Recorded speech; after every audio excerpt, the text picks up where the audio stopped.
Hey guys, gawa tayo sa panibagong latte art. So ayun na guys, gawa tayo ng isang latte art ngayon. So bago yan, mag-foam muna tayo. Nagawa mo tayo ng isang creamy milk foam para makapag-create tayo ng isang latte art, no. Ang latte art ngayon guys, gawin natin na isang Ethiopian goat. So isa siyang Ethiopian goat, no. Ayan guys, meron na tayong foam. So tara, let's go, mag-drop na tayo ng ating latte art Ethiopian goat. Gawa tayo ng Ethiopian goat, no. So tara, let's go.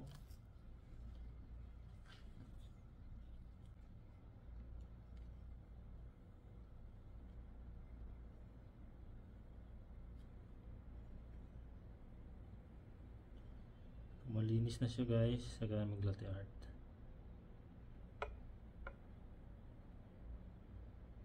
One, 2, 3, 4. Tapos another one dito. Tapos i-cut mo na siya. Gawa ka na ng dragging ngayon. Magda-dragging tayo ngayon. Dragging tayo. Yan.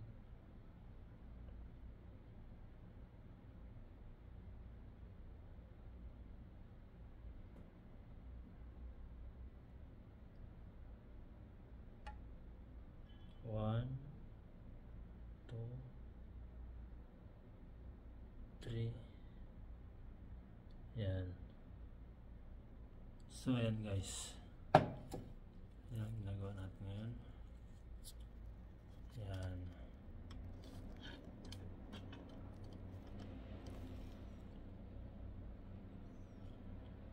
Ito yung natin Ethiopian goat. So thank you guys for watching.